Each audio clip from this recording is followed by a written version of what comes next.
Hello and welcome to another episode of the Under the Pines podcast. I am your host, Max Emmanuel, and today I talk to Vincent Daranyi, a former investment banker that then went into entrepreneurship. He then got kicked out of his own company in Brazil, which basically pushed him into his spiritual journey. So now, 10 years later, he is building a village in Portugal which will host 1,000 people eventually. Big project, couple hundred hectares big. And also, please excuse the noise. In the first 15 to 20 minutes, Vincent's puppy was munching on some shoes and paper in the background. But yeah, it wasn't possible in any other way. So I hope you can stick through that. If you enjoyed the episode, please leave a thumbs up, a review, or tell a friend or a family member. We rely on word of mouth, right? I'm not running any ads yet, so we need your support. So if you got any value out of this, please, I would encourage you to do so. Thank you very much for your support and for tuning in, and let's jump right in. All part of life, real life. Hello, Vincent. Welcome to the pod. Hi. Thank you. Yeah. Thank you for having me. Yeah, of course. I saw you on Daniel Prince's podcast. Shout out, one of my first guests on this podcast. And then I think just like a week before or so, I got an ad from your project that you're working on in Portugal. And then I said, okay, this can't be a coincidence, two things like in a couple of days. So I thought, why not? Let's have a chat, because I saw some similarities of what I'm doing here in Croatia and what you are doing in Portugal. So I think it's always good to to talk to like-minded people and juggle some ideas. So yeah, anyways, I mean, there's plenty of stuff we could talk about, but I think maybe to give a bit of context, it would be good to go back to your old life before everything changed, right? I know you talked about this a lot, but I think it's probably good if you because you've been on like flying private jets and going on road shows and doing the finance life, and then Now you make it sound so glamorous. I want to go back. No, no, I'm no. just kidding. No, but I mean, everyone that knows people in finance or that has worked in finance knows it's actually not that great in the end. But everyone can do what they want, and it's all good. But yet, like back then, that was your life, and then you did that 180 at some point. Like maybe jump in wherever you want and explain a bit how that all turned out to be the way it is right now. Yes, well, Max, thank you for having me. It's great to be here. And for everybody listening, I just got a puppy a couple of days ago. Not that I don't already have enough on my hands with the project, but it kind of find itself serendipitously, just like the land found myself, which we're going to talk about in a bit. So that's the noise, if you wonder what it is. Yeah, I don't know. I think for me, one of the pivotal moments in my life was when I was forced out of my own company in Brazil. So that was after so if I split my life up, my professional life, into being an investment banker for 7 years, then being a startup founder in Brazil for 6, and then my spiritual journey, which I now call my spiritual journey, but at that moment it was just like starting to ask deeper questions about life. Started after I left that company in Brazil in 2014 and moved to New York, thinking I'm going to start my next startup. And the question that just arose in me over and over again every morning as I woke up is like, why did we fight? Why was I building a business? What is life about? What makes me happy? And I realized I had no answers to these questions. And I realized actually I didn't know anybody who had answers to these questions, or a good answer to this question. And actually, most people weren't actively asking those questions because I never really had discussed it so much with others. So then that kind of was the start of my quest. And I started exploring, okay, what, starting reading books, spiritual, personal development, going to Tony Robbins, going to a retreat in Bali, going to Burning Man, taking my first psychedelic. I've never taken drugs until I was 37. I mean, of course, pharmaceuticals, but not what people commonly refer to a drug. So Yeah, so that was this moment that kind of made me start questioning things more deeply about life, was when I was forced out of my business, which ironically turned out really well for me, not just for my journey, but also financially, because everybody else lost money and I got some money. And so for me, this is also has been, as I, with the benefit of hindsight, I realized that everything in life happens for us. It might be very painful, very difficult, but then on a higher level, and I would even say on a spiritual level, it's all for us. It's all part of the journey. And so this, at that point, very painful experience, traumatic, I would even say, of getting, being pushed out of my own company, was a blessing. And I'm actually, it sounds really weird, but I'm really grateful to my then co-founder for being, at that point, I would say he was really an asshole, and he would probably say the same thing about me. Um, but I think we both needed a medicine. I don't know what he did with him, but I know that for me it was profound in so many ways. And I also realized I had created this situation. So everything in a way is perfect. It's not easy, but it's pretty perfect on a high level. Yeah. And then you got pushed out, and then you kind of went on that quest of, finding the purpose in life, right? Because like what you just said is that nobody actually knows what they're doing, and I think that's so important, especially to maybe young listeners, right? Because they look up to people that are in their 30s or 40s, and they think they've got it all figured out. But in the end, I think everybody has no fucking idea what they're doing. It's just like you just go for it. Sometimes it works, a lot of times it doesn't, and then you most people only talk about the times it worked out, right? So it just all seems like they know what they did, and they always knew what they were doing in hindsight, but it's not the truth, right? And so Yeah, I think that, just to pick up on that, I think many of us, or many people, we think we know what we're doing, and actually that can even be the most dangerous. Like sometimes it's much better to not know what you're doing, so then you're open to explore and to question. But when you think you're doing, and I think as we get older, generally there's a tendency to be more clear about who you are, but in fact I would say it's kind of it's a lie is maybe the wrong word, but it's like an illusion. Like, we get educated into being a certain personality, having a certain job, a certain life, a certain being part of a certain social structure, and so we think this is who I am, this is what my life is, and this is what I'm meant to do. And maybe yes, but maybe also totally not. And just because I believe the world works in certain ways and my life works in certain ways, that's just a belief, right? And so I believe, at least I for me, this is a truth for my own life, is to constantly, or to continuously rather than constantly, otherwise you go crazy, but continuously question, what am I doing, why am I doing it, is this really serving me on my larger journey? And by that I mean not just, oh, I want a house, or I want to be in a relationship or something like, but what is my human journey about? Like, what's the purpose of my life? And maybe to add to that, I believe, and I feel I have high conviction and certainty about, like, we're not just here to live a life, and we can make obviously choices to live that or that path, but there's really a high level purpose of our life, and that's the spiritual purpose. And many people might not like the word, or think like, well, what is that kind of woo woo? No. And you can actually even experience it, right? When people go through near death experiences, or they go through certain psychedelics or breath work, deep meditation, there's ways to experience ourselves outside of the normal frame of reference. And that then provides context for, at least it does to me, to, who I am and who I am not, and who I think I am, and to juxtapose all of that and become clearer, what is my life about, and then how can I live it in the best way. hmm, yeah, I guess near death experience is definitely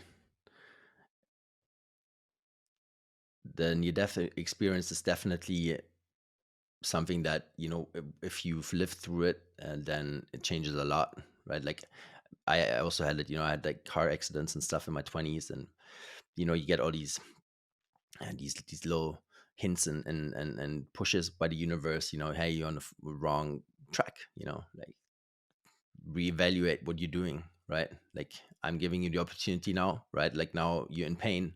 Now this hurts, right? Now you actually focusing on you for a bit, reevaluate what you're doing, just like you said in the beginning, right? Like it's always about basically, stuff happening for you, right? Like but obviously when you're just in the midst of it, you don't understand it. But the more often this kind of stuff happens, and these drastic kind of yeah, like actions are needed, then you get better at it. But it's definitely a journey, and just like you said, I think we always have to look and check and see what we're doing and if it's the right path we're on, right? And that's why it's like so important to have good people around you, maybe get some feedback on a regular basis. And that's also something, right? Like when you're so stuck in that corporate structure, right? Like you don't really, I mean, you have coworkers and then some friends here and there, but you don't really have time to build any meaningful relationships, right? I mean, I don't know how it was with you and when you were younger, but like it's usually all work related. And yeah, and then there's not many people that actually give you feedback or honest feedback apart from work, right? But so you basically grew up in Switzerland, across of the central bank, the BIS, which is funny, and then you end up in finance. Do you think that had anything to do with your first path, like that, just the location?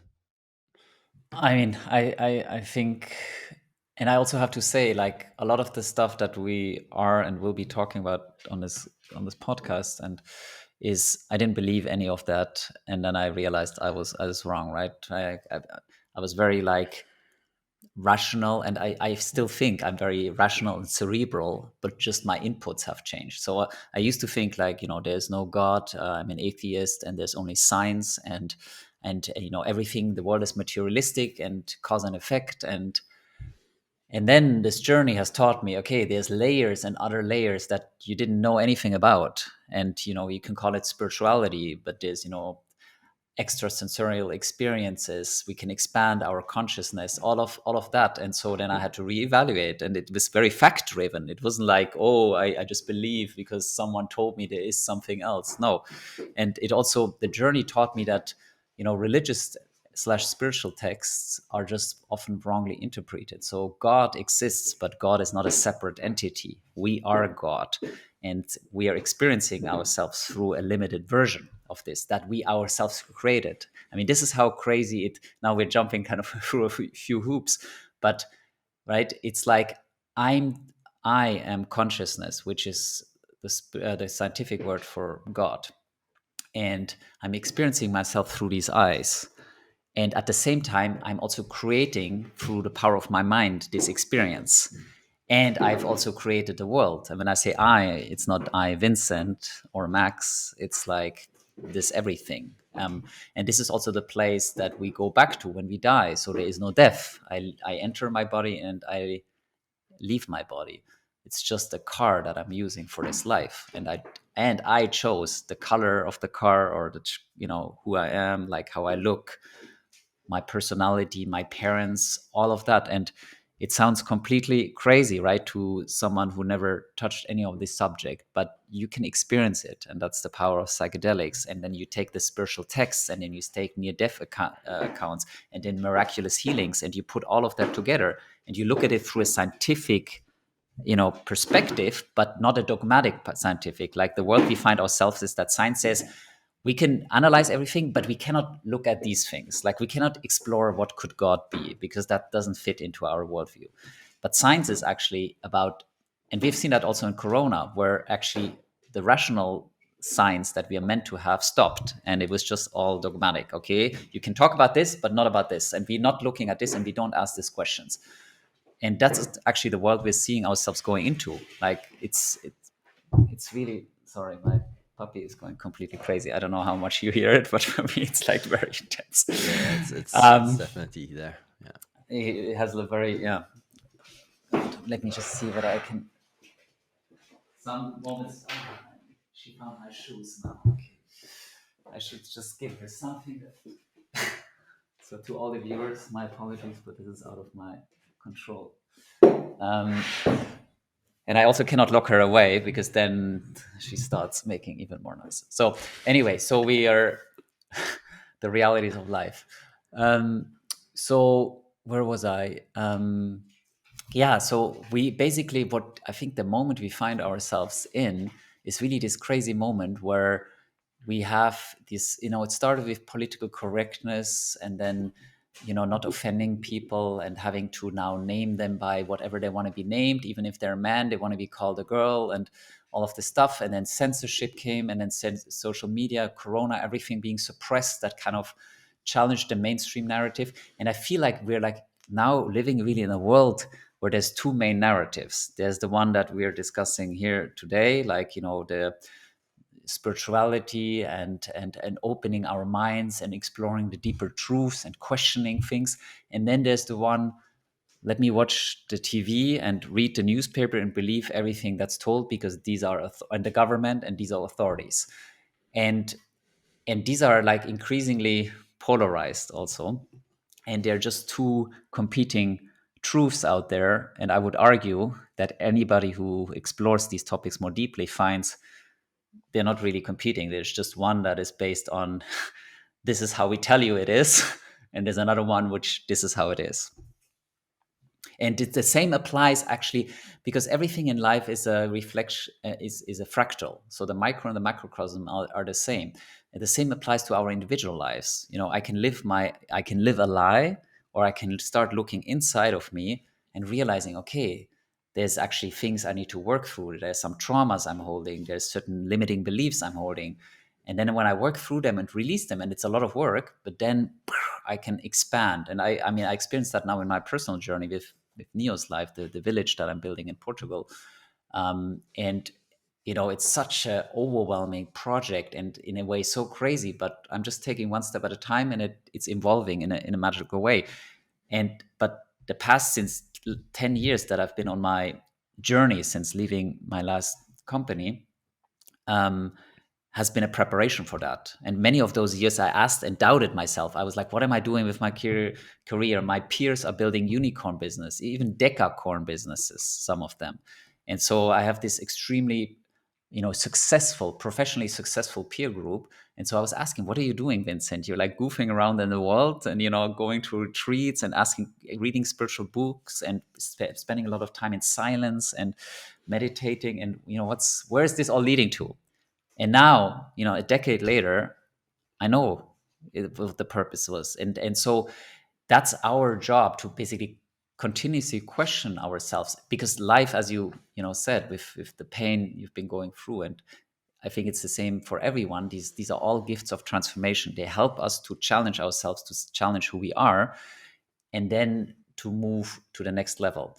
But we need to be willing to basically allow ourselves to be challenged, to question, and that allows for the growth. And that can be a difficult process, and I think many people are trying to avoid it, and that's fine. It's a choice. There's no right or wrong. But when we avoid it, when we avoid this transformation that life wants, well, that really we want to make, but sometimes it's not consciously obvious, then we suffer quietly because we are dying inside. Yeah, 100%. I think the issue is with not living your truth as a man, especially, is that you will eventually be, kind of forced that way, right? You never, you might not never make it there, but like life will, or like circumstance will push you that way, because you have to live in your truth to be healthy, right? To be fully healthy and to trust your heart, you have to live your truth and also speak your truth, right? Like I think that's a big issue with, a lot of people that I know that are older, and that basically followed a corporate career, and then in their 40s, they have this, they get this huge slap, and then they have mental health problems, right? And then the physical follows, and it all, I think it all, or most of it, is based on not living their truth and not speaking their truth, right? And then they're stuck in this loop, which is all finance based and it's all career based, right? And they completely forgot about their spiritual and all the other buddies that we have. But it's it's prevalent, right? And it's I think it's a very Western issue, right? Like, because our school system and our university system is built that way, right? That we completely forget everything else but the career, right? Like, it's career. Career is the important, right? School is basically, to put it really bluntly, and you know, I guess it won't be upsetting your listeners, but many people it will. But I think it's really important to say these things directly. We don't have the luxury of being politically correct anymore, because this political correctness got us into the trouble we are in. We're basically living a lie. And so school is really an indoctrination camp. Like, and of course, I'm saying they're not saying there's not incredible teachers, just like in all the systems, whether what's happening, whether even, when they're at large not good, so to speak, or not in the support of like free human expression. There's many good people working within the systems, and they don't not realizing what overall is done. And so the same is true in school. I mean, I had some great teacher and had some awful teacher. I think most of them have not had no bad intentions at all, but the overall system has been created as one of indoctrination, as a one. There's someone in front of you that tells you what the truth is, and then you get tested whether you remembered it. It's not so much focused on critical thinking about questioning. No, there is the right answer, and you have to learn the right answer. And so that then creates our understanding of self, including our career ambition. And we're taught, oh, it's better to be a lawyer than a musician. No, but if I'm a musician at heart, I mean, what brings me joy will be music, and I will make incredible music and bring a lot of joy to others. And luckily, some people recognize that and are very, beautiful and powerful musicians. And I mean, also, I remember reading about Paulo Coelho, and he said, his parents wanted him to be, I don't know, a lawyer or something corporate. And he studied it and he got his degree, and he was suffering. So at night, he would write. And at some point, it was just enough, and he quit and started writing. But he wasn't successful, right? People think, oh, he's this. No, he wasn't successful. He was writing and writing, writing, and then he had a breakthrough. And then he became very, obviously well known and very rich. And he said it was the best career choice, also financially, I could have made. But he had to overcome these obstacles. And so I think this is what we all have to go through. You get put into a box by a system, by parents, by education, etc. And we also choose that on a spiritual level. Like, we chose to come here in this time, in these circumstances, and it's fine. That's all good. Our job is simply to recognize it, to kind of wake up to what's going on, and then say, hey, I did that, and I had to do all of this because it was a survival strategy or a response to certain experiences. But now I learned it, and now I can grow out of it, and I can free myself. And even if let's say I would still be an investment banker, I'm 45 now, and I would suddenly have an awakening now, to have the courage to say, okay, fuck it, I've done it 20 something years now, and now I can do something else. But most people say, like, oh, now it's too late, I cannot change anymore, I'm too old. Well, if you say it, yes, but no, anything is possible, right? And also, we don't know, like, we could die tomorrow, or in my case, or in 40 years, or even maybe I'll even 80 years, maybe I live another 80 years and become 125. But the point is, like, life is now. So the moment I recognize something, and even if I feel I made a mistake, it wasn't a mistake, it was just simply me not being as developed yet. In a way, you can think of it as age. Like, I was in first grade, and no one expects someone in first grade to do the advanced maths. So I'm growing up. And from that vantage point, I might make a new choice. And then I should have the courage to take that choice, even if it means taking apart my life in certain ways, leaving a career that was safe, or disappointing other people because I changed. Yeah, but I'm not here to please other people. I'm here to love other people and to care about other people, but not about their opinions. Right? I think this is a big part of the kind of freedom journey or awakening, is to stop of letting go of the need for others' approval and what others think. Because as long as we depend on that on any level, we're imprison ourselves. I let you talk a little to catch the paper here. She's taking apart. This is kind of the gift I got. Oh, nice. Yeah. So, yeah, what I wanted to add here is, I think it's, especially in the German-speaking countries, we think making mistakes is bad, right? Like, I have a lot of American friends, and I spent some time over there as well, and they don't give a fuck, I made a mistake, and right, next one, next one. It's a much different mentality, and that Mm. is also the reason why, you know apart from all the the financial and political pressure that we have, and especially in Europe, is I think it's their secret ingredient, of building successful companies. Of course, the dollar, right, and the Yeah, you currency can't. itself, but I think in one sentence you can't be successful without being willing to fail. Because to be successful in a broader sense, you have to be willing to question things, right? You have to create something new, yeah. and you have to do something different. Because if you do it exactly the same way, you might be doing okay, but you're not going to be really successful because everybody else is already doing the same thing.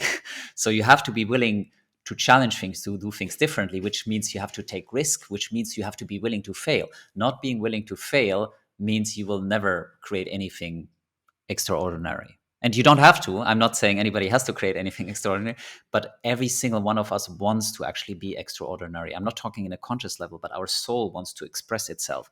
And every single one of us, 8 billion, has a genius inside of them that is in most cases untapped because it's suppressed because of, oh, I need to be this and this, or I need to say this and this. No, our job is to strip everything away. And as one of my spiritual teachers says, be yourself always in all ways. And Mm. this is really our only job. And it's the work of a lifetime because I have to strip away everything that I'm not and everything that I've been told that I am. And actually, in one of my ayahuasca ceremonies, I literally had to strip naked. And that was such a, I mean, to cut it really to the core learning was I had huge resistance. And then when I did it and I was naked, I was like, oh, nothing happened. What was the resistance? So we have this resistance to change or to challenge because we are afraid something really bad is going to happen, but then nothing happens. And even if something happens, it's okay. Then, next, as you said. Mm. Yeah, I think shame plays a big part in this, right?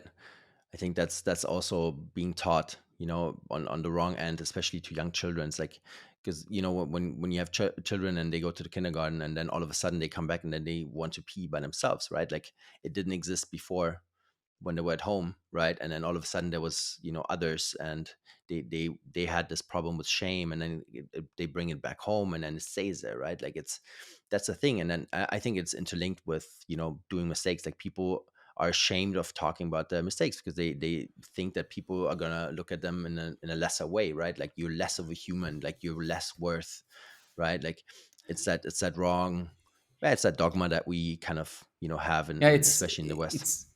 it's genetic, even biological, Mm, because it's the right, as a survival strategy in tribal settings or even earlier, we had to stick together. Like if you were pushed out of the group, it was most certain death for you mm, because you're not protected by the group anymore, animals, whatever, other tribes. And so the fear, and that kind of ingrained in us, I need to have approval by others. But of course, in 2024, we live in a very, very different world. Like, actually, as long as I have a certain amount of money, I can actually do whatever I want because I don't, I can buy my food. I don't need others to help me food. I can build a fort. I can, put guards around them. And so, and I'm not saying this is how we should live at all. I'm just saying this fear that's ingrained of us to be different and then being ridiculed and pushed out by the group is kind of an ancient one, so to speak, and also something we're meant to purge because it restricts our freedom. And of course, it's on the deepest level, and even already because of our parents inherited it from their parents, and etc. It goes back all the way. They are teaching it us again as well, but it's an old teaching, so to speak. We're meant to evolve out of it. yeah. Also, what I could add to that is, what is also different is, back in the days, in those tribal structures, everyone had a purpose, right? Like, you were born into the tribe and you had a purpose, like, right away. Were you a man? Okay, you go hunting, right? So if you would excel and if you would do your job well, you would, be like an accomplished hunter, and everyone would look up to you for that because you bring back the food, right? Like, the whole journey is different, right? Like, we don't even have that anymore. Like, you have so much choice. then nobody helps you basically in school to actually find anything that you're good at, because you just have to look at everything and you're forced through everything, right? And you cannot put your head down in one certain subject, even if you like it or not, right? So, and you end up with everything and nothing, right? And then you're like 18, 19, and then all of a sudden you have to decide what you want to study at university, because that's the right thing to go for, right, at that age, and you have no idea. Yeah. Yeah, exactly. But I think there's also another element. So there's the one of this abundance of choice, right? You can be anything nowadays, and that's actually beautiful, because before it was very restricted. Your where your parents came from, what skin color you have, or what gender defined, or where you lived in the world. Now with the internet and all the possibilities, and also kind of our increasingly in one sense at least more open society, everybody can do whatever they want. Yes, that creates the challenge of choice, like what do I actually pick?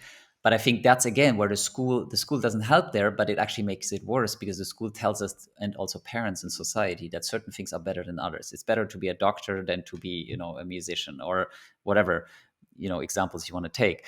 And that kind of starts restricting me, because now I think, oh, I want to make my parents happy, and I also care what other people and my friends think, so I'm going to choose this job that is going to make me more money, or that is going to look better. And then I choose things that I might actually not want to do. Well, maybe some of us, at least, they have a passion in school already, and sometimes it might be something like just playing video games, and parents think, why is my son just playing video games?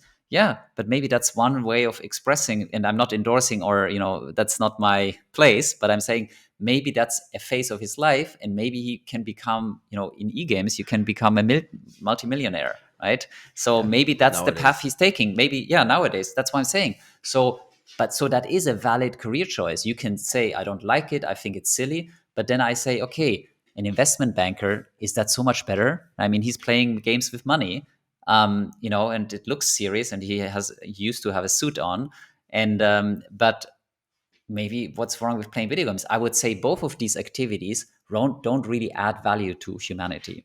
Hmm. One is entertainment, and one is kind of moving money around. So I would, why is one better? Yeah, because we think it's better. And I would challenge that. And again, I'm not making a judgment that one is, I'm just saying, is it really, what's wrong with playing video games? Why do you need to buy companies and sell companies? Okay, capital allocation, but why does it matter? Does it improve human life? I would argue it actually destroys it, probably more likely. Like these games, like the challenge. I was at a conference 2 weeks ago called Change Now, and it was all about climate change and sustainability and how we can improve the world. And the yeah, I actually lost my thread. What I wanted to say, too many tangents going on. Um, what was I saying with investment banking? Yeah, so the choices we make, the capital allocation, the world, like a lot of the efforts we make doesn't actually improve things. And the reason we're still in a world that has poverty, etc., even though we have been trying to deal with it for decades, is because the solutions we're employing won't work. It's not about developing technology that solves poverty, or sending money to a different country. It's our way of being. As long as we believe there's this place called Africa and they don't know what they're doing, and no matter how much money we send them, etc. No, the system that's in place keeps them poor, right? Yeah. We are extracting resources from Africa. We topple governments if you don't like them. I mean, I say we, not we, everyone, but the governments that we elected, that we put in power. That's also another thing. Kind of. Yeah. We Yeah, I mean, but it's about, like, what I realized along my journey is there is no victim, actually. Yes, stuff happens to us and stuff is done to us, but on a higher spiritual level, we chose them. What does that mean? The governments that are in place, we allow them to be in place. If you all go into the street tomorrow and say, I disagree, then you could even call it a democratic process, because we all disagree. We don't want this structure anymore. Think about it, like, let's go something even more fundamental. Country borders. Country borders. Where are they? They don't exist, but in our minds they're ingrained. Oh, if I step over here, now I'm going from Germany to France. Like, but they don't exist. No animal knows what we're talking about, and not because they're stupid, but just because they're imaginary. Actually, Harari calls them intersubjective realities. Right? There's Mm. objective realities, which is I'm touching a microphone now. and I'm looking at a computer. And then the subjective reality is, oh, the weather is beautiful or it's not, or, I like how you look or I don't. They're subjective. And then there's intersubjective, and they're like country borders or money. Like the dollar has no value. No, zero. It's a piece of paper that says someone, I don't even know what the phrase is now anymore because it's not backed by gold anymore. It just says the government owes you. But the government has nothing. It just can create more money, which is, anyway, that's the Fed. That's a whole other discussion. But basically, the dollar has no value because it's just a piece of paper. And the only reason it has value is because we agree it has value. Um, and that actually applies to anything. Like the only reason I'm willing to pay X amount for a MacBook because it serves a purpose. It gives me value. But if we wouldn't need computers, it would be worthless, right? So I think that everything can be questioned, and I think there's really true power in it because it allows us to really find a better answer and ultimately find truth. Like, why do we work Monday to Friday? Why not Monday to Thursday? And why do we start at 9? And why do we work anyway? What's the point of work? And you can question things, and things, just like with individual trauma, things might have made sense to do a certain way. For example, work. Of course, it made sense because we needed to survive. So work was like, I'm going out hunting and shoot something. It wasn't work. It was just life. And then as we got more and more specialized, we were saying, okay, you're going to go hunting and I'm going to, build houses. And then you can live in a house and you give me food. And then we've invented money to kind of trade and say, okay, maybe I have a house and you have 10 cows, but how can we trade? So let's find a way to kind of make this exchange more practical. But now with AI and robots coming, there will actually be no more need to work because they will do everything. Like in this decade, I'm talking years, not decades. However, it won't lead to a utopia, I believe, because our level of consciousness is so low that we're still playing this game of separation. Even though there's enough resources for everyone, we still play this game, I need more.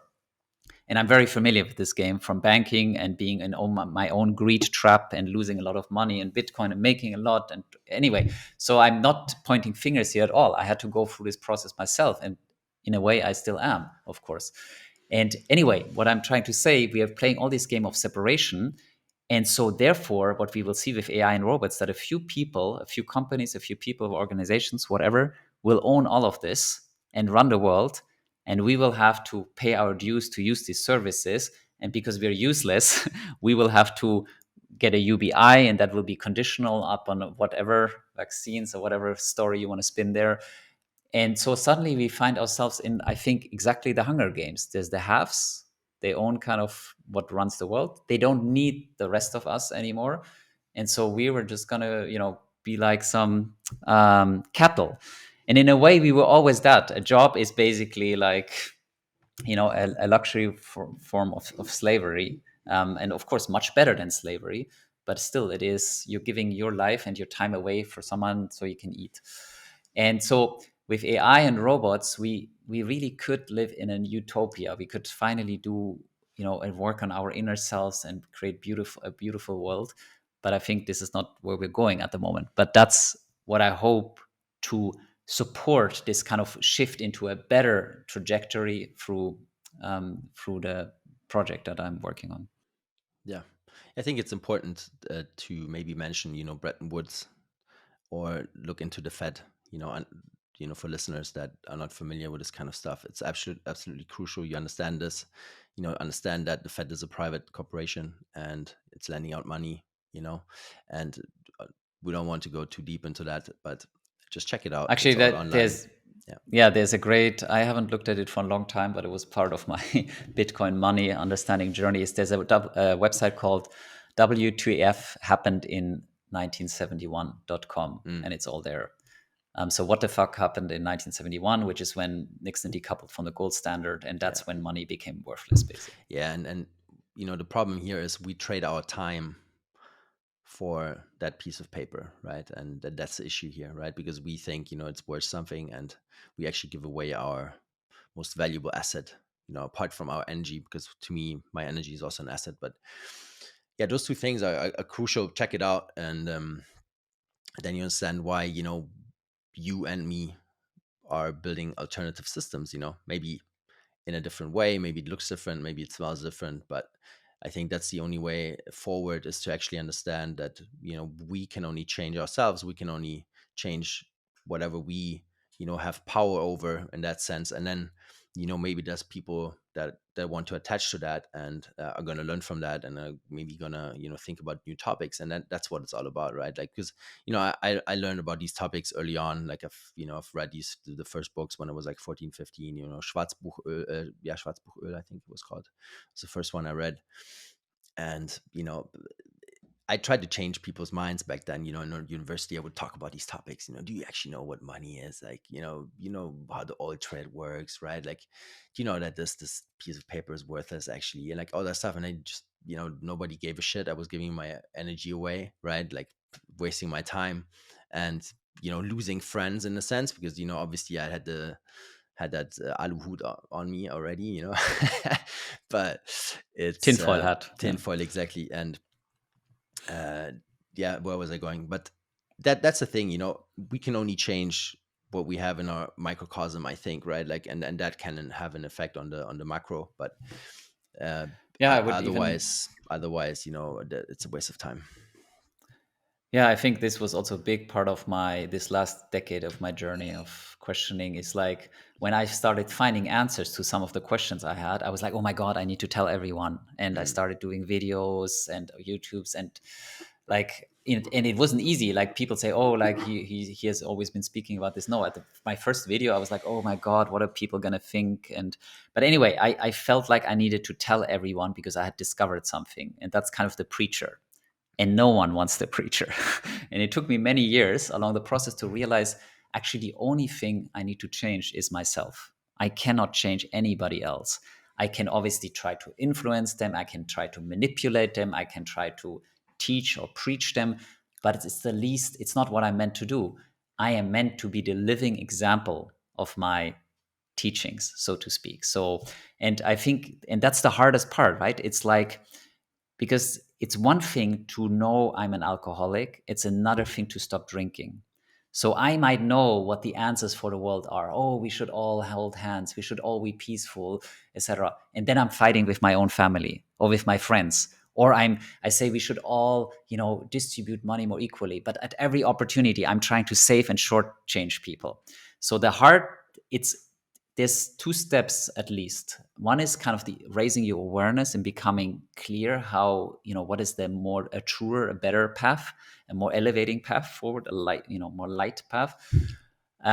And the other thing is actually being willing to do it. And I think this is really what the big avatars in history showed us, like Jesus or Buddha, irrespective of what your religious beliefs are. These were people that were men that were willing and able to completely transcend their ego for the greater good. And the amazing thing is, in the process, at least from what I know, is like they lived very rich lives, right? It's incredible that these two examples, and there's more, of course, they changed the world, but they didn't have an organization, they didn't have a marketing department, they didn't have a strategy, they didn't have anything. It's just a person that was willing to go where no one else was willing to go. And why were they willing to go there? Because they realized that that was the path, at least that was their path, and that was their gift. And so now I took us on a tangent, but to your, yeah, I don't even know where we started. Yeah, the, but the, the, like peeling that onion, right? Because that's what ultimately these people, excelled at, right? Like, they peeled that onion up yes, to yes. oblivion, right? like they were such high vibrational beings, right, that they were able to affect people, right? That's also something that I just learned these last couple of years, that actually, one person that's that high vibrational can actually offset, Yes. thousands. And that's when it clicked, right? That's when I understood the power that one person, or one human being better, uh, uh, has, in that sense, right? And that's the point of understanding that, one should have, and what it's actually worth to go inward and work on yourself, because you can really have a huge impact if you do it right.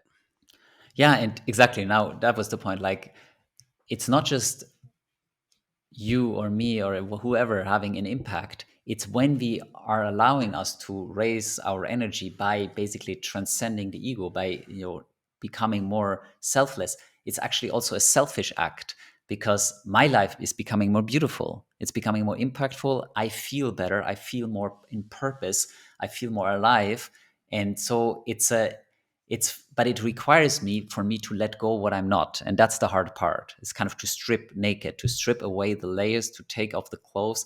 And I'm not talking literally, even though I've also, as I said, I've gone through it literally, but it's really about this realizing, okay, what I thought Vincent, who I thought Vincent is, he is not, because there's something else underneath, which is his soul. And this soul doesn't care about what other people think. It doesn't care about what Vincent wants or needs.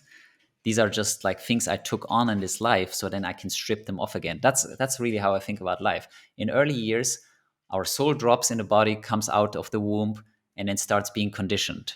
Like when we come out of the womb, we're in a state of oneness. Everything is one still. Like we don't see the separation between our parent and ourselves. It's like all a miracle, and we're just excited.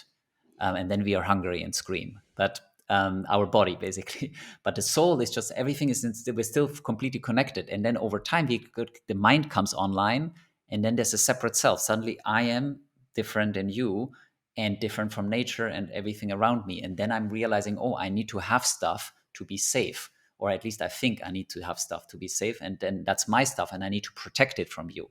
And then we increasingly create a separation. And at some point, we're so disconnected from who we truly are, and as a result from everybody else. And then we wonder why we have a midlife crisis, or why we want to kill ourselves, or why we are depressed. Yeah, because we took on a role of playing someone who we are not.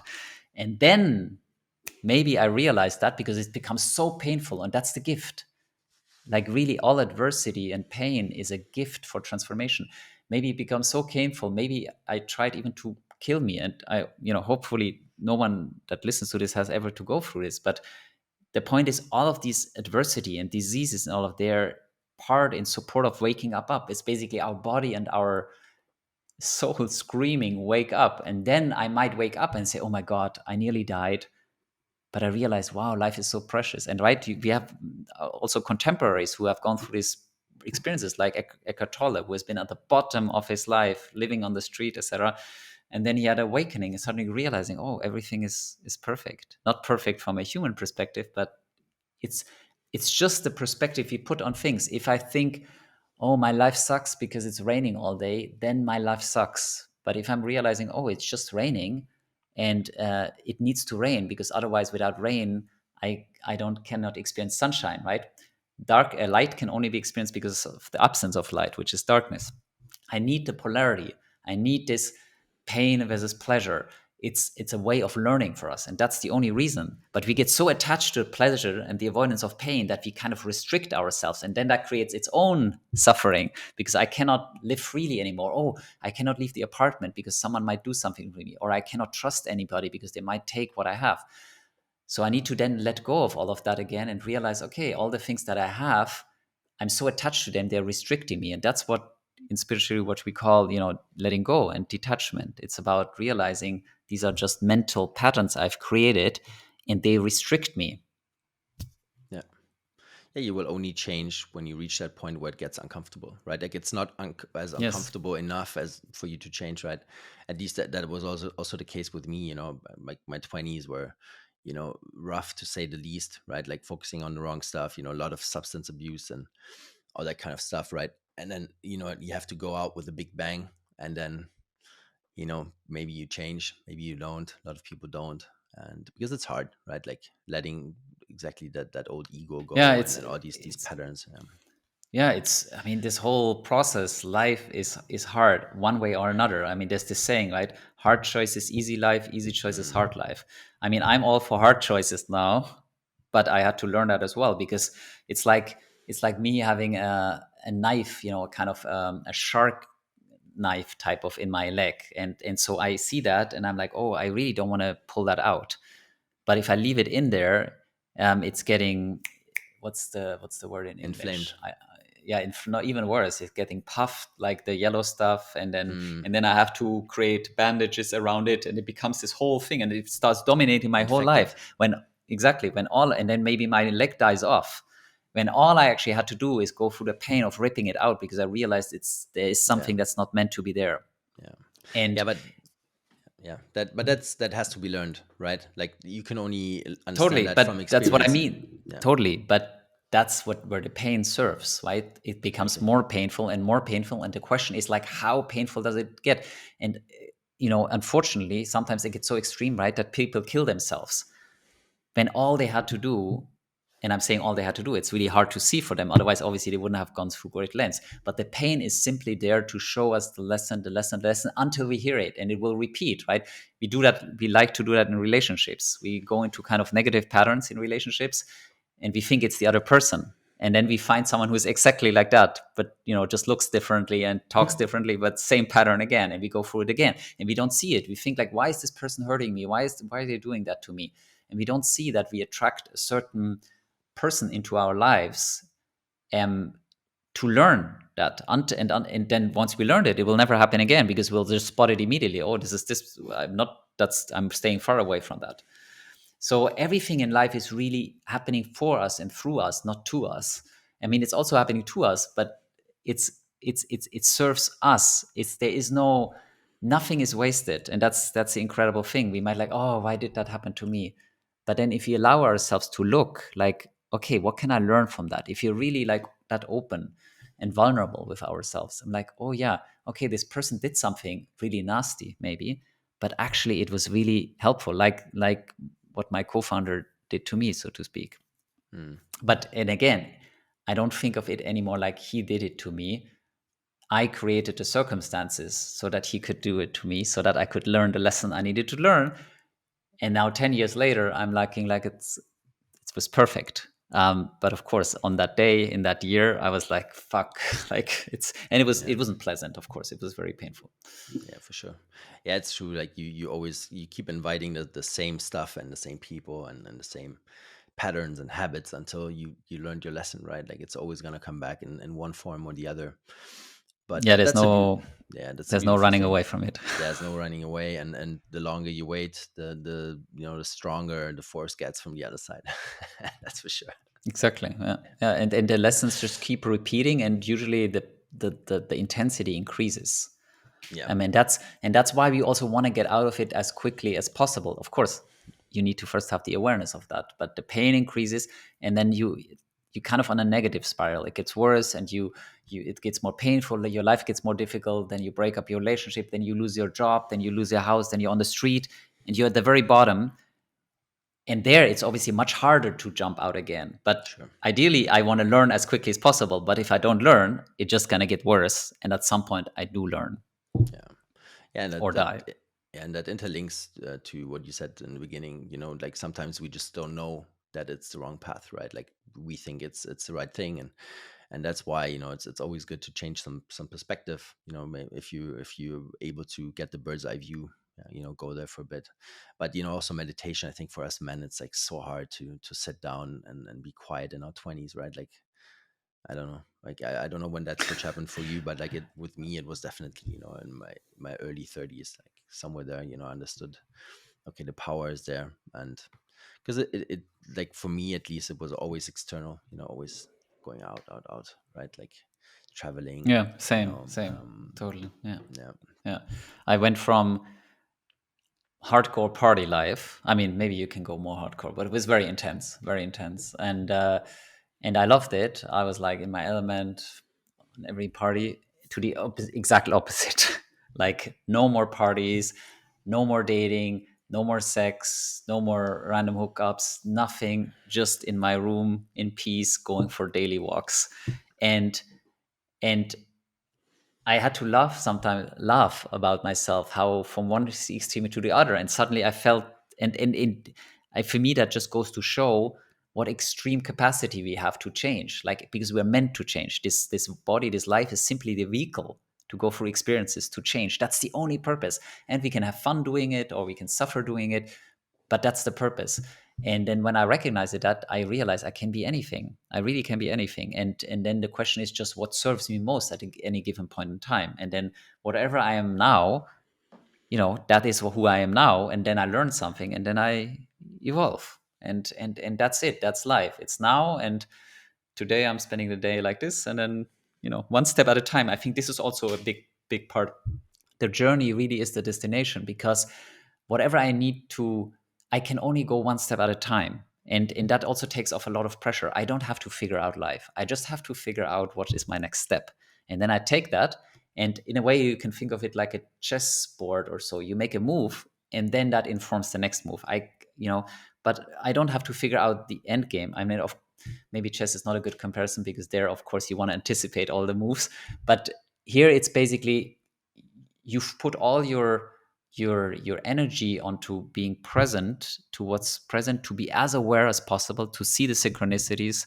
For example, I don't know whether we talked about it, but the way, and actually we didn't even on the podcast talk about my project, but I'm buying this big piece of land for a new way of being, to create a village for 1,000 people. And it was a vision of me, but never in the form exactly how it's happening now. And I wasn't actually working on it actively. And then I met someone at the airport, randomly standing next to me in line, um, waiting to board, and she says, "Are you Vincent?" And I said, "Yes, I did." And she happened to be a reader of my newsletter, which there are not that many that I don't know, maybe a couple of hundred that I don't know personally. Um, and and then I said, "This cannot be a coincidence." And then she showed me. I asked her, like, "Why did we meet? Why did we meet?" Because I knew it's not a coincidence. So that's what I mean, like being aware, like when things happen, like, why did this happen? Why did I have an accident? Why did this person say that? Why did she talk to me? And then I kept asking her, and at some point she said, "What's your vision?" And then I talked about neoslife, and then she pulls out her phone and shows like a drawing of a village as well. And I said, "Okay, now I need to pay even more attention. I'm here at a random airport, and next to me." And also, it happened to me that I was the second last person in line, and she was the last person in line. So I mean, also beautiful, like really. And anyway, and then she asked me, and then turns out we have similar visions. And I'm like, "Okay." And then I said, "Okay, why did we meet?"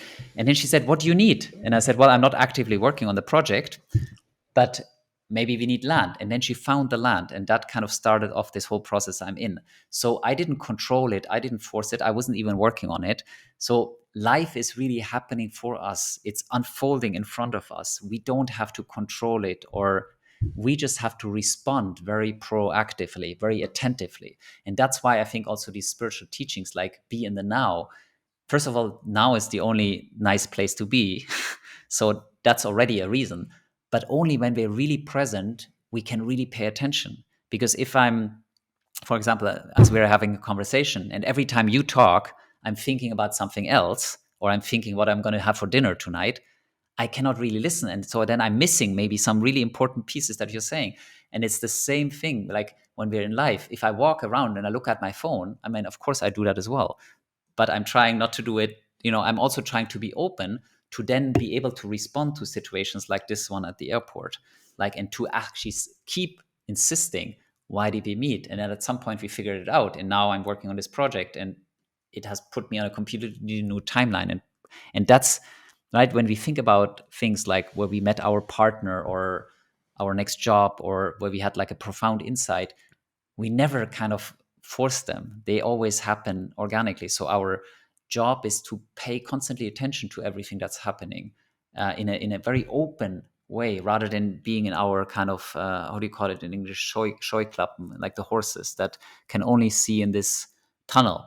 Like we want Tunnel to be vision, yeah. as, yeah, it's like we want to be as open in all directions, and really, and not judge, because judging again puts things into boxes, and it makes us, oh, let me not listen to that. Like I had to do that all around conspiracies, like realizing that most of the so-called conspiracies through theories are actually true. And I mean, this is a journey for everybody to do by themselves. I mean, I have Yeah. still plenty of conversations always about that, but it's interesting when we are willing to basically challenge all the beliefs we have, then we open ourselves up to really get to the bottom of things, including our own journey. I'm not talking about outside. It's all the same anyway. It's the world is really a reflection of who we are inside. So when we change inside, the world outside changes, and then the real world changes as well, so to speak. It all starts from within, and the way we think is the opposite. I need to change the world outside, so then I have a better life, or it's more the way I want. No, I need to change myself, and then through both the perspective and the energy that you talked about earlier, it reverberates through everything. Yeah. lot of Well, stuff, like lot of stuff. big, yeah, a lot of Big one. stuff. Yeah, just to add, The Power of Now by Eckhart Tolle Mm. is, that book helped me a lot in my journey. If someone wants to read it, I think you should, if you've seen it. If not, it's a good segue to, get into that little journey of yours, right? When you're at the beginning, especially, right? Yeah, Yeah. it's funny you mention it because it was actually the first spiritual book I read in 2014. A friend of mine did a book club, and that was the Mm, first book we worked on. And I think there's many incredible book. I mean, there's Power yeah, of of course. Now and of New Earth from Eckhart Tolle, The Surrender Experiment and Untethered Soul from Michael Singer, Letting Go from David Hawkins. There's so many. Satan's Autobiography, I found, is an incredible book. Basically, where it explained and really powerfully that the Satan is within us. It's our Mm, ego and our and so there is no external. I mean, there's a lot of evil, I think, in the world or darkness, but the thing we're dealing with is mostly, again, coming back. I need to change the world. I don't need to have the world changed. yeah. Yeah. What you also said before, for me, I was always pushing, pushing, pushing to get stuff done. I was always like going for it, right? Like pushing hard. And then, I learned about human design and how I actually work. Like I'm the complete opposite. I should wait. Should let stuff come to me, right? Just what you said before. And every time I didn't push, the good stuff came, right? If it's meeting my wife Yeah, now, exactly. or anything, also the land that we've been buying, for 3 years now, like the first kind of crucial lot, the main part, it just came to me. I sent some seeds out. Yeah, Said to same, some people, exactly. hey, look, I'm thinking of doing this and this and that. I think 3 weeks later, I get a call. Hey, I have something here, and it's crazy, right? Like all the backstory about it, but it just came to me, right? And I responded instead of went out and actively searched for it. Yeah. And yeah, Exactly. I think it's just beautiful. marvelous Well, sometimes. Yeah. we have the same been on the same journey land-wise, even land-wise. Yeah, and it's really the opposite of what we're educated in, right? I like Mm, if I look at my both education but also my career, it's always about like, you have to be paranoid and you have to constantly think of what could go wrong and you have to plan, strategize, and it's the opposite. We just have to listen to our. And I know many people will not, that's what, like, we have to listen to our hearts. But what does that actually mean? It's kind of it's not this airy fairy love thing. It's simply there's a feeling that pulls me, that wants me to do something. And I can have it for the smallest things, like someone, you proposed a podcast and I just listened to it and I said yes. It wasn't like, oh, how is it going to work, when are you going to release it, how many people, is it relevant? No, it was just, I was a yes. And so I said yes. I didn't like strategize. And so I'm learning that as well, to do that more and more often, just to say yes or no based on what I feel. And it's not an emotion, it's more like a knowing. It's like, okay, I'm a yes. Or, and you can do it in the smallest things. Like, oh, my dog makes a lot of noise. I feel like taking him for a walk, even though I have something important to do, but I'm a yes to do that. So it's trusting that whatever my system tells me I need to do, to act on that rather than doubting it, because my mind constantly wants to know, to understand, to control, and to have certainty. But it cannot anticipate what will happen. Maybe I take my dog for a walk and I bump into a person and that becomes my wife. My brain could not have anticipated that. So if I want to control the world, I'm basically shortcutting myself. I am meant to let go because the world wants to support me in my process. So all I have to do, and that is what religions call faith. It's not faith in a separate God. It's faith in yourself. You trust and you act from that place of trust. And of course, for an investment banker or a corporate person, this is the hardest thing. But then when you experience the magic of it, like you with your land, I with my land, and all the things that have unfolded, and now we're speaking here on the podcast and sharing these insights, that's the magic, and we can all have it. And really, that's my vision also for the world, to show people, to have them experience it, not by teaching or talking about it, but like them experience it on beautiful land. So they like, oh wow, yeah. And I'm not doing it because anybody told me. because I realized, wow, this actually works and it's beautiful, and I can live like that every day.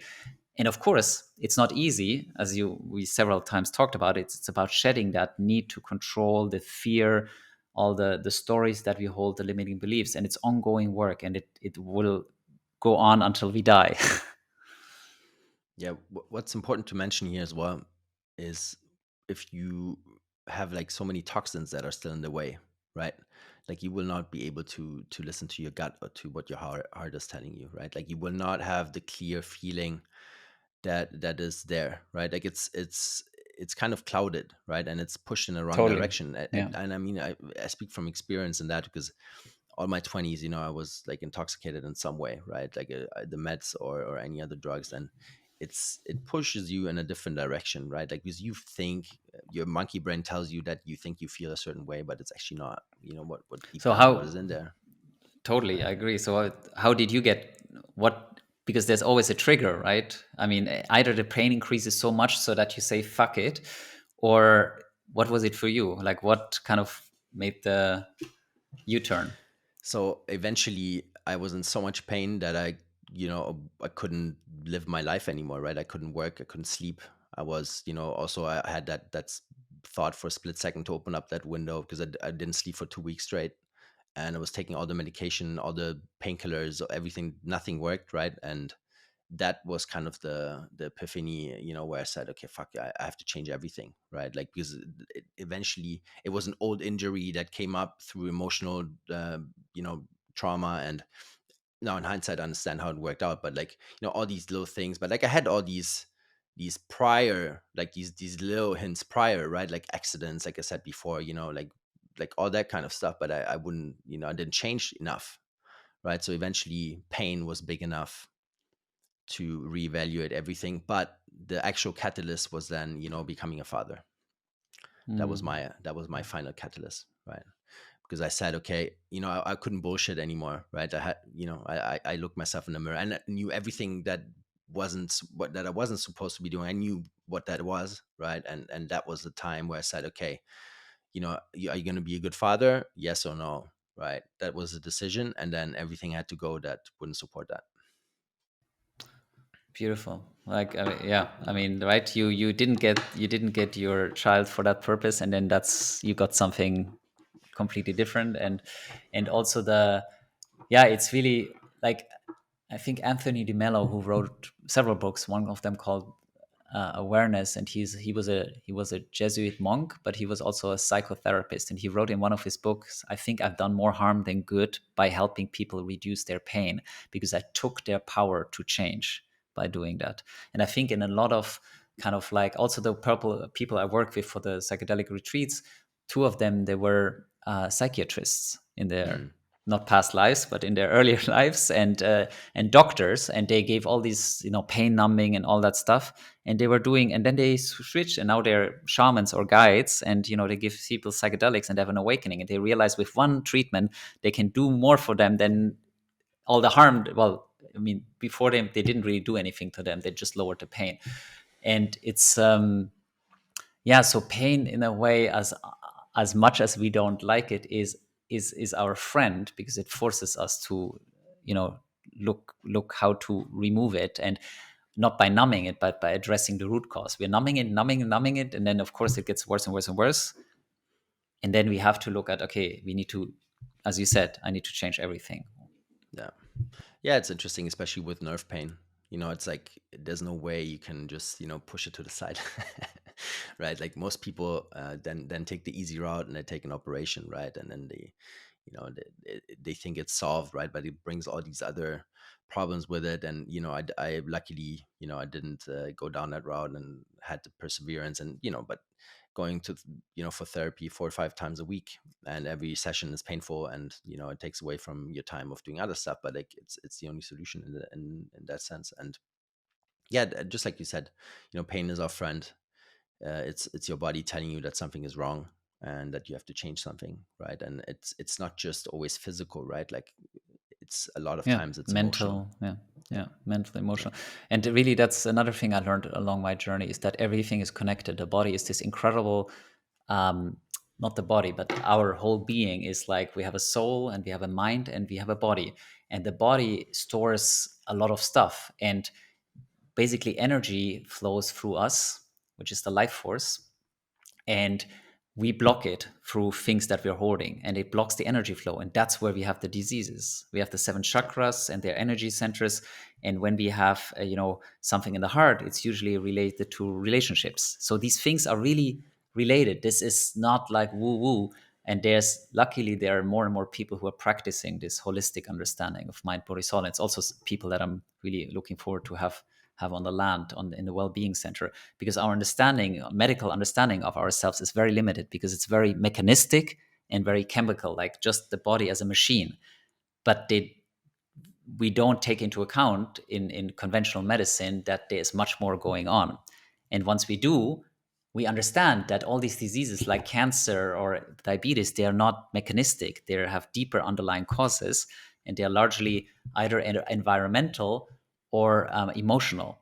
And once we address them, you can heal cancer. No chemotherapy needed. And I Yeah. guess I have to be very careful to say that, because I don't know, the FDA or something like sue me. But and this is also like, these truths are suppressed because they're out there. You can find them when you look for them, but they are suppressed just like the truths in COVID were. And so our job is to realize, it's not just go with the crowd like a sheep, but to say like, okay, if I want to live a happy life, I have to challenge things. I have to challenge myself. I have to challenge the narrative. And it might be challenging to do that in itself, to challenge things, but the rewards are very high, because it allows that, it opens a door to live a beautiful life, a healthy life, a happy life, a connected life, a purposeful Hmm. life. Yeah, definitely. Yeah, how was it with you when told people that you were buying the land? Like, were a lot of people saying like, yeah, you're running away from stuff, right? Like, because that's what I heard a couple times, and then I said, well, actually, I want to build something where that I have the freedom to build whatever I want to build, right? Like, I'm not running away from something. I'm actually running to something to build something, right? To be able to have the freedom to do that.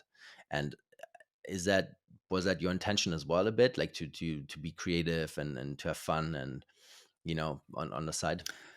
Yeah, I think it's in a way, I look at neoslife, which is the name of the project and the land, as a synthesis of my whole journey. So I see now how all the pieces that I've been exploring, starting from banking to till now, and spirituality and everything in between, is kind of coming together. And I've always been yearning, especially for the last years. I mean, I'm very driven to nature. Um, but all my life I've been a city person, like banker, right? All of that, flying around in the world, very. And I have this draw. Luckily, now I live 10 minutes from the beach, and draw in nature. So I need to go to nature every day. And I was always like, I want to live in nature, but I want to be there with like-minded people. So I've been looking at communities, like where could I live? But I never felt this is it. It always felt like, oh, this is not my vibe, or this is not the right. Because I was looking for something, with people that are like from the normal world, so to speak, like doers and entrepreneurs, and kind of from my old world, instead of like action, but then also with heart and connection. So these two worlds, and it's really hard. I couldn't find it, and I'm not saying it doesn't exist. I mean, many people are working on incredible things, but I didn't see the one where I said like, yeah, that's where I want to live and move to. And so I realized, okay, I guess I have to create it myself. But it was such a crazy thought that I wasn't like actively working on it. But then I met this girl at the airport, and she said, what do you need? And then we found the land. And it was the only land I ever looked at. That's also how crazy it is. And so when I walked on it, I was like, it's perfect. And not only that, also one of my, and some people might think I'm completely cuckoo, and that's fine. Um, like one of my spiritual teachers told me, like the land that I will find has beautiful big stones on it. And what is on the land? Beautiful big stones. So I'm like, okay, this is I could feel it. It was it. So love at first sight, or clarity at first sight. And then when I told people about the project, I don't think, no, it wasn't so much about running away, because it wasn't about running away. It was about creating a new base, a better place. And I think many people I shared it with, they got it. They were like, yeah, I can totally see it. Of course, it's not for everyone. But many people immediately recognized it. It didn't. I think the challenge I got is like, it's a crazy idea, because it was a big piece. It is a big piece, 410 hectare, right? That's 2 by 2 kilometers. And, to create a whole village on it, not just a few houses. So they were like, okay, you're a little bit like, and I thought so too, how am I going to do it? But just like when I started my first business in Brazil, um, I didn't speak the language. I had to figure everything out. And I think we're like humans are problem solvers, and some of us really thrive in kind of like. And I realized all the things that I've been exploring, all the topics helped me to, the permaculture, the regeneration. Like I've been the last 10 years, this is how I spent my time when other people went to work every day. I kind of was just exploring, using my savings to explore the world and to learn about stuff. And now, so this project in a way has been 10 years in the making.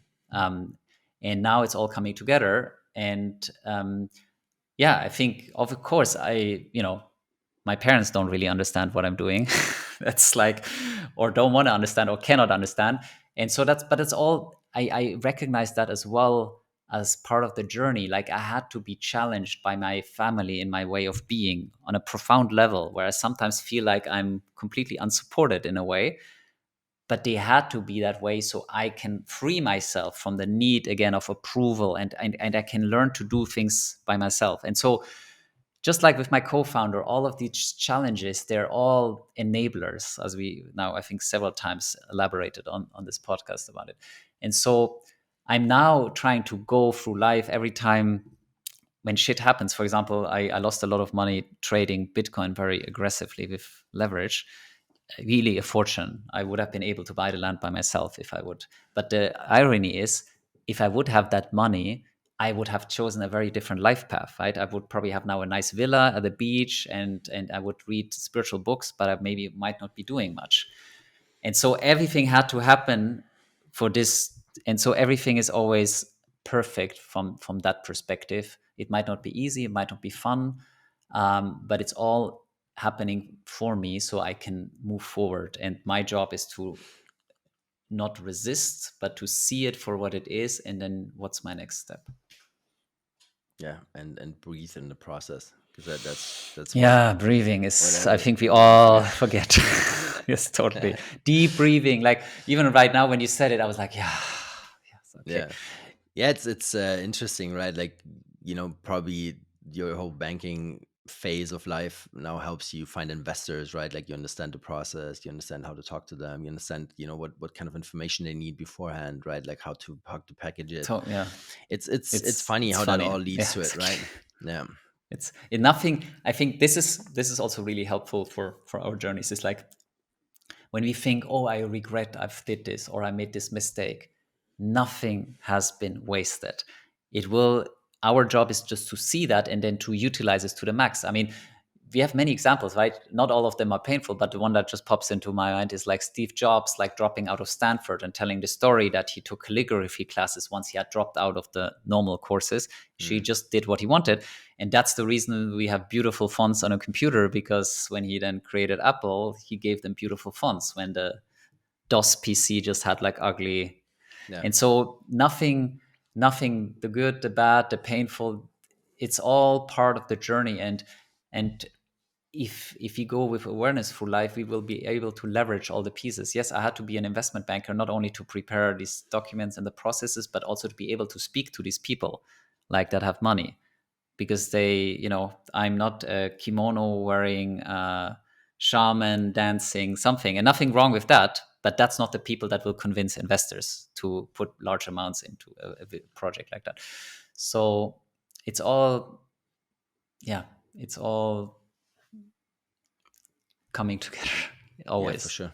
Yeah, it's beautiful to see when that happens, right? Like I also, like, I had pretty rough 2-3 years now behind me, lawsuits and old business stuff that I had to take care of, wrong decisions still, haunting me from the 20s and all that kind of stuff. But like it all happened for a reason at that certain point in time when you think, okay, shit, everything stops now, right? Like all the money is locked in, right? Like all your assets, everything just came together. And that's when you start breathing, right? Like that's when you actually slow down. And Yes. before I would grab, like, drinks and whatnot, and go out, and now I went into myself, and like calm down, and now you come out even stronger, and now everything makes sense, right? Like you don't make any more mistakes in that process, right? When you should actually like think and calm down. Yeah, it's really, it's totally for me same. Like I mean, now when, for the listeners of your podcast, it sounds like, oh, maybe it sounds like I'm making an assumption here, but maybe it sounds like, oh, he figured it all out, etc. But my process was fucking painful. Like, I mean, I had moments when I thought I'm going completely insane, and when I didn't know who I am anymore, and it's like I suffering, and it's been hard work. Just like for me, it's been less on the physical side. It's been on the emotional and mental side, and breaking patterns and letting go. And I wrote about it all through my newsletter. From like when I realized I started writing it because of what I'm doing now, so to provide context. But when I started writing it, I was just sharing my inner process, and I Mm, thought, maybe it can benefit others. And now I see it really as the trajectory, because if you read through it from newsletter one, and today I published 75. So over the last 1.5 years, you have like 75. And at the beginning, it's just, there's like a lot of thruffs, yeah. and even where I literally said, I think I'm going insane. And then I get a call from my parents, like, he cannot write that. And I'm like, oh, I'm just sharing like my process, and it's fine. I'm okay. I'm surviving. Nothing's going to happen, but I'm just sharing that it's very difficult. And I think we ought to talk more about this, Mm, in a authentic, expressed, vulnerable way, not in a show of way. Oh, I want to create a following, but just like we are open, like we are so many people, and probably not so much our your listeners, but so many people are like living in their self-created straitjacket, because they're not expressing themselves, and they have no love in themselves, because they don't feel any love, because they don't express any, right? It's like this, um it's beautiful when we can say, oh, this really hurt me, but I really enjoyed this, right? To really play the whole bandwidth, rather than saying, oh, how are you doing? Oh, yeah, I'm good. Okay, I'm good. Okay, mm, okay, what's actually fucking going on? Like, are you always good? Are you always on a flat line? No, of course not. And then, of course, I don't have to barge through the door with like, oh my god, yeah, I'm going through divorce, and my kid is dying. And no, I mean, maybe that's too much information, but this ability to just be, I don't know, open, just share who I am, and not worrying about what you're gonna think. And if you mm. cannot deal with it, then it's okay. Like, I think we lost a bit of a way, just being ourselves. Like, we're trying Yeah, to trying to talk hide a it. certain way, we hide it because we are afraid, or because we think this is not what one does. Who said this is not what one does? Like, it's like, Mm, just be yourself. And that's also where innovation comes from, right? We are not meant to copy everybody else. We're not meant to be clones. If I do things that other people think I'm is crazy, that's fine. They can think that. That's not my problem. As long as I'm not hurting anybody, let me be crazy. Maybe and something amazing comes out of the craziness, or nothing. But that's my experiment, and you can do your experiment. yeah. And we all are meant to do our experiments. Yeah, for sure. I mean, it's also what I heard a lot, when with the project I'm working on. It's like, yeah, you combining too many different businesses in one, right? Like, how you gonna?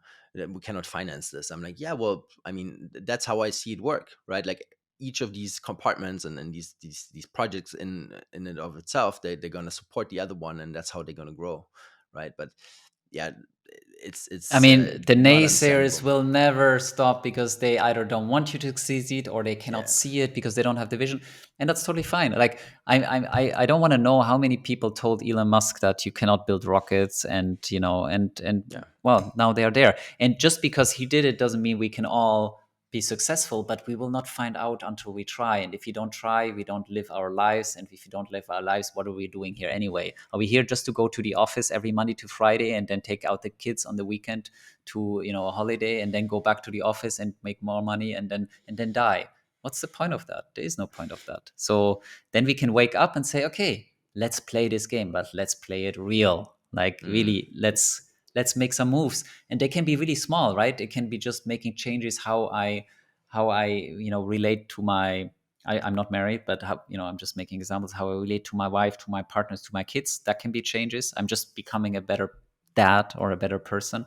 Or I can change the world. I think I can create companies, and I can, employ people, and change the way we live. Whatever, like, we can do it in the micro and the macro. It doesn't matter. There's no right or wrong. all that I think matters is for us to make the most of this life, which and to be in line with the purpose of it is to kind of let ourselves be ourselves. As I said earlier, be yourself always, always, Yeah. in Like all ways. you basically went all in with that project, right? Like how important was that for you to burn the bridge, to say, okay, I'm all in now, like for It was yourself. wow. That's yeah. I mean, that was that decision I made around Christmas when I realized that to move the project forward, I needed to make a large 200,000 euro deposit for the land, and I wasn't ready yet to look for investors, etc., because I wasn't, I couldn't present a structure. It was just too complex yet, and I realized, okay, I have to make that.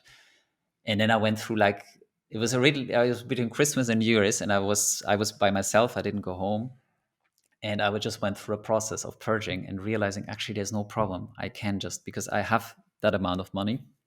It was a significant amount for me, a very significant amount. But I was like, okay, if you want to create something beautiful, this is the life wants to show me basically how much do you want it. Show us that you want it. Show us that you're willing to to sacrifice something for it.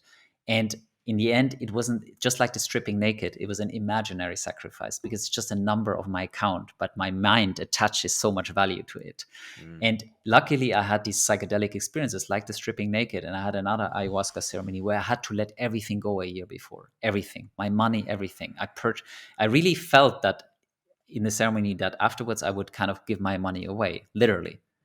And so, and I could only let everything go in that experience because I had previously stripped naked and realized that the resistance I have to things is an imaginary one.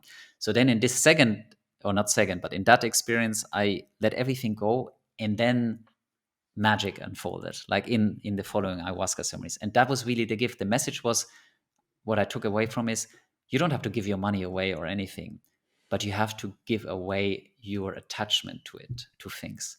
And when you do, magic happens. And so when it came to this point, I realized, okay, now I have to walk the talk. Not just, before it was in the ceremony, it was very real, but afterwards it was kind of, a theoretical exercise. I didn't do it. And I realized, okay, this is what it meant. It meant for me, when this point comes, to be willing to go all in. And Mm. the irony I think with these things is a little bit makes me again think about a story that Elon Musk shared, right? When he had Tesla and SpaceX, and only these two, and they were both about to go bankrupt.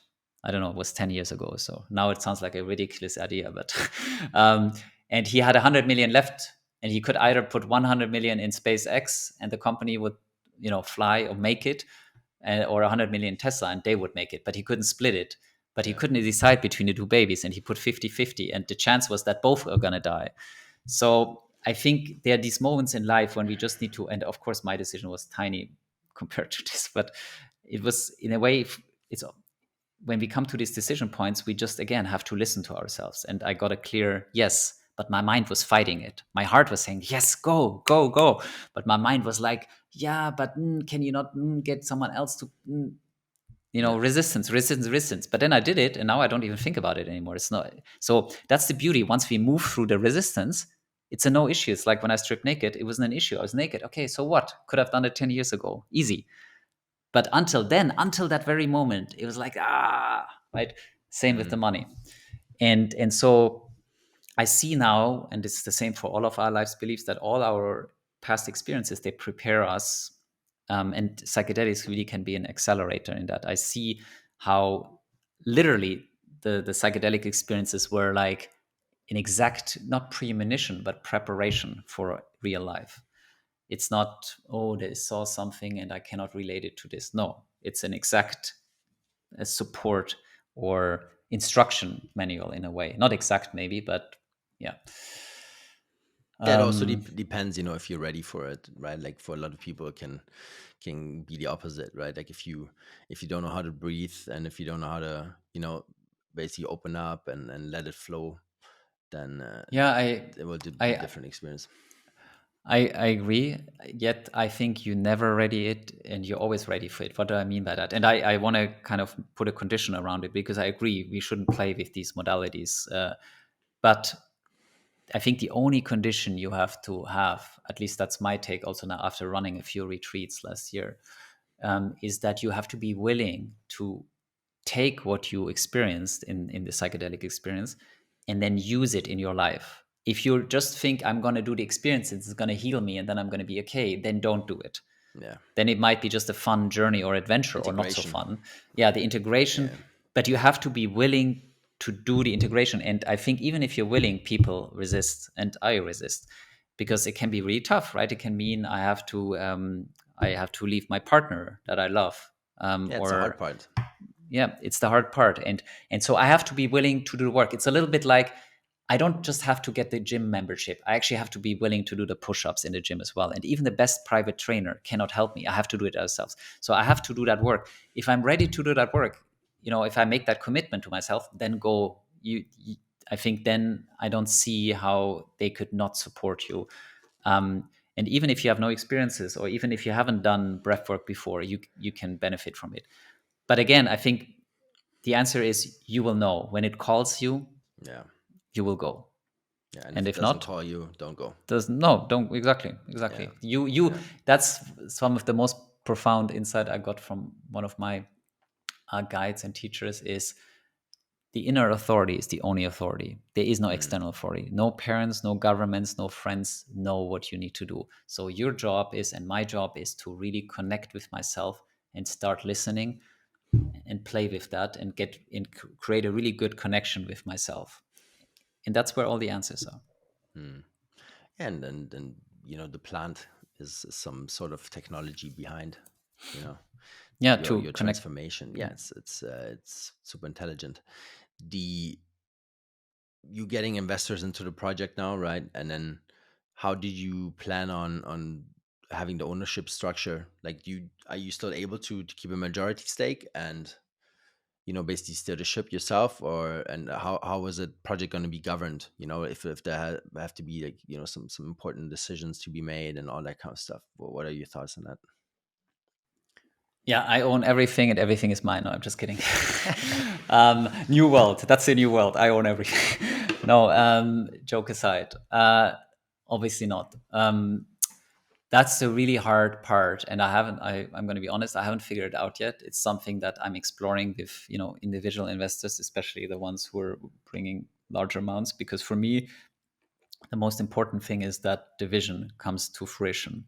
And it's not about, and that's again my own process, right? On one hand, I think of myself, I'm the creator, I should be compensated, like, generously. And I'm sure I will in one way or another. But the most important is the vision, and to bring it alive and to make it in an equitable way, because it really is about a new way of being. So if I talk about a new way of being, I have to live that new way of being. I cannot just say, hey, we do a new way of being, and by the way, I'm going to become a billionaire, and nobody else gets anything. That would be really perverted. Yet at the same time, I see myself as the steward, as the vision holder. So I want to make sure that whatever money comes in doesn't, rip the project apart or makes it a purely commercial project.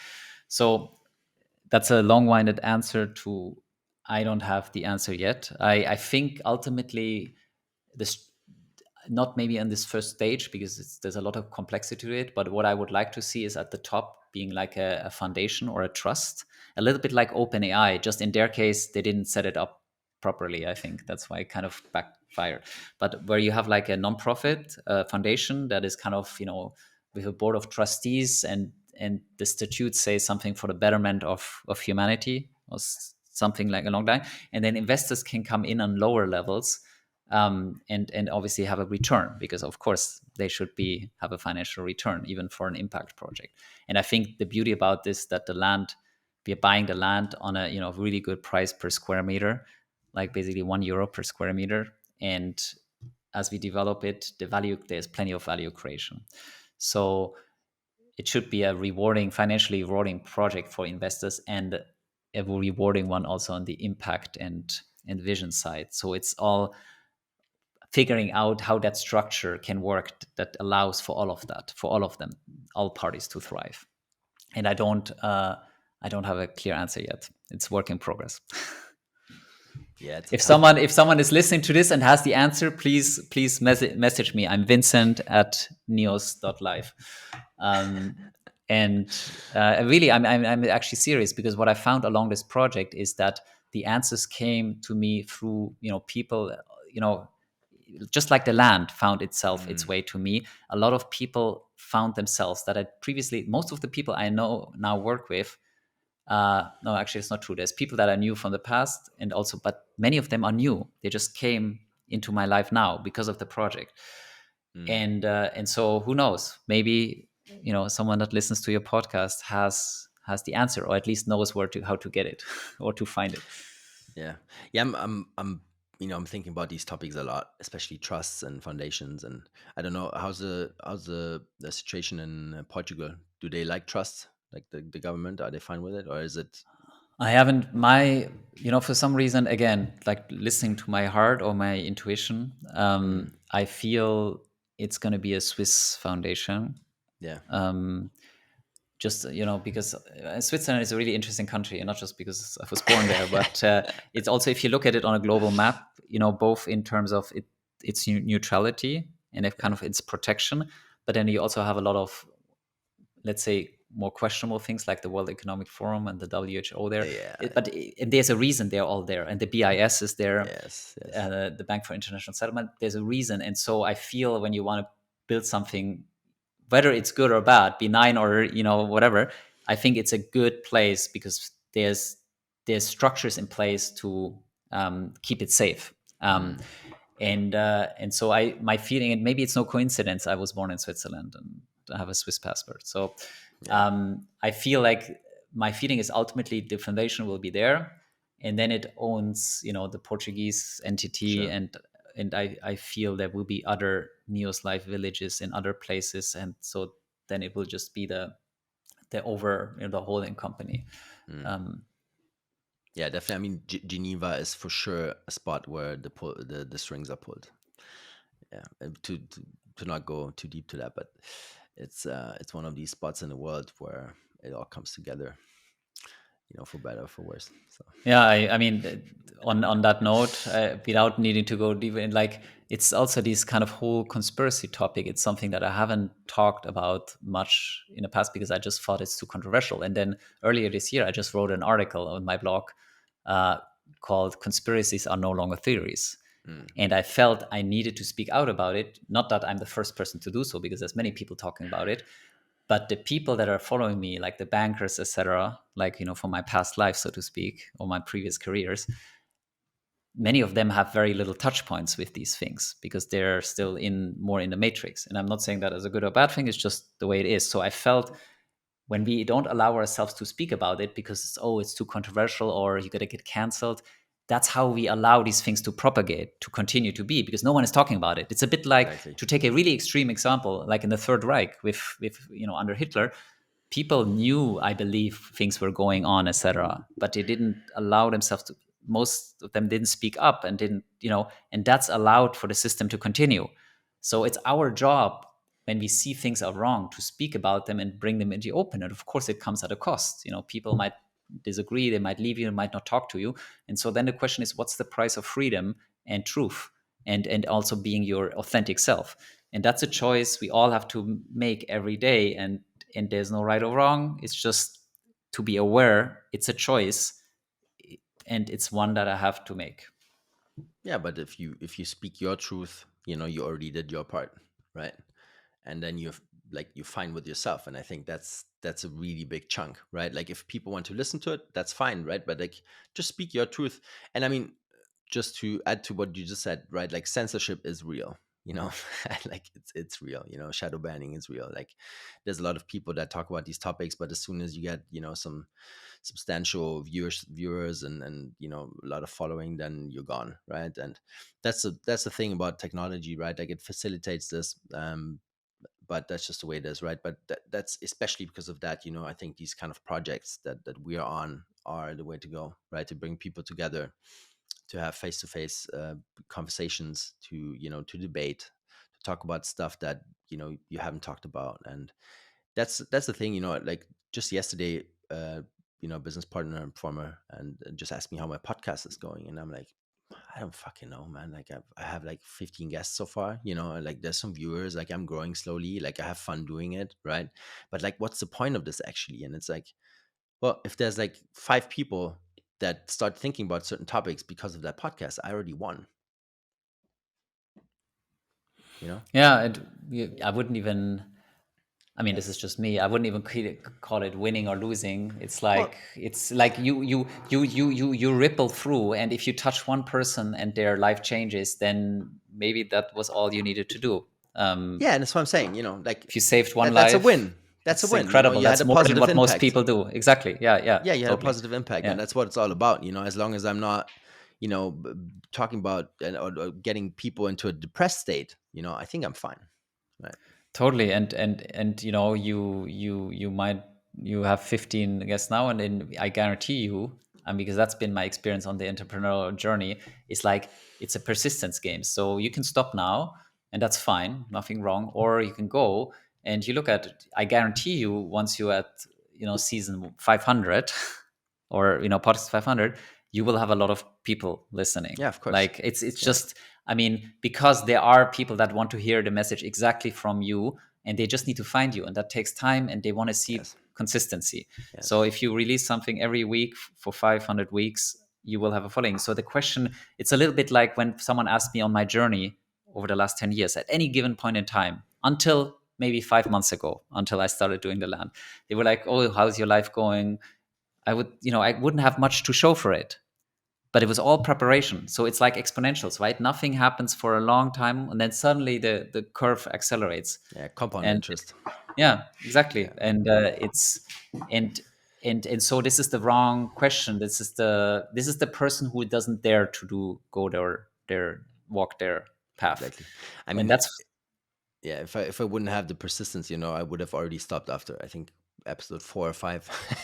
you know, like like all the cancellations, all that shit that happens with building a platform like this. And but that's what I'm saying. I already have the next couple guests lined up. Like there's no way I'm gonna stop now. So let's see what happens, man. Maybe I think we will exactly probably have surrender. another. Yeah, we will have another conversation at some point for sure. And get a little update on your project and see what's going on. I would love that at least.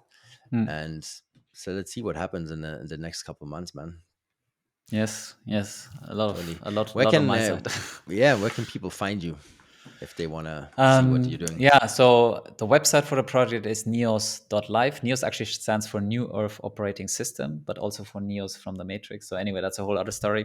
We'll cover it another time. So neos.life is the website, and then neos.life on Instagram as well. And I am on Instagram as we.r.awakening. And then they can check out my writings where they find all of this stuff anyway. It's called myawakening.substack.com. And I think these are the best places. And then I'm Awesome. also on Twitter, etc. But I think this is good enough. Okay, perfect, Vincent. Thanks for your time, man. Thank you. It was a pleasure. Looking forward to Likewise. doing it Likewise. again. Perfect.